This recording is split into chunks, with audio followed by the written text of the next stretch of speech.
আসসালামু আলাইকুম YouTube family, welcome house wife cooking recipe and blog চ্যানেলে। কেমন আছেন? আশা করি সবাই ভালো আছেন। আলহামদুলিল্লাহ, আমরা সকলেও ভালো আছি।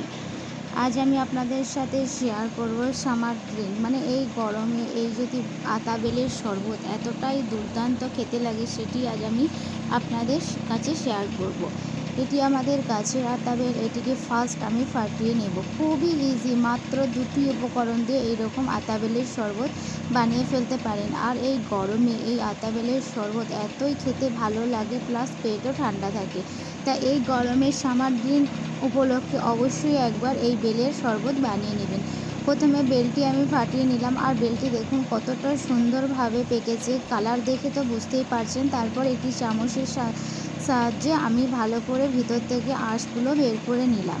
ভালো করে বের করে বা হাতের সাথে দলে দলে এই যে দানাগুলো আছে প্লাস যে ছিটা ছিটা আছে সেগুলোও ফেলে দেব।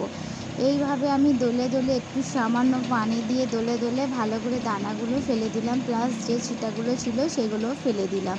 তারপর এখানে আমি 2 থেকে 3 চামচ মতো চিনি দেবো। আপনারা এটা স্কিপও করতে পারেন, যেহেতু বেলটি মিষ্টি থাকে তা চিনি না দিলেও হবে। তো আমি একটু বেলের শরবত বেশি করে বানাবো, তাই আমি বেশ একটু চিনি অ্যাড করলাম। এখানে আমি সামান্য 3 চামচ মতো চিনি অ্যাড করেছি। চিনি আর বেল ভালো করে আমি ফেরও হাতের সাথে মিশিয়ে নেব। আপনারা হাতের সাথে না পারে ব্লেন্ডারও করে নিতে পারেন। আর এই সামার ড্রিঙ্ক হিসাবে এই বেলের শরবতটি অবশ্যই একবার খাবেন, খুবই ভালো লাগবে আর শরীরের পক্ষে খুবই দুর্দান্ত।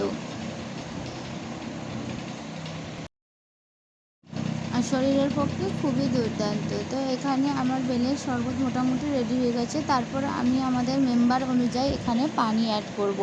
আর এটির সাথে সামান্য বরফের কিউব দিয়ে দেবেন, তাহলে আরও বেশি ভালো লাগবে। তো আমি এখানে 3টি গ্লাস নিয়েছি। তা আপনাদের মেম্বার অনুযায়ী বেল নেবেন। আর এখানে খেয়াল রাখবেন বেলের কোয়ান্টিটি একটু বেশি দেবেন, তাহলে বেশি ভালো লাগবে। আর যদি বেল কম থাকে তাহলে কম বেল দিয়েও বানিয়ে নিতে পারেন।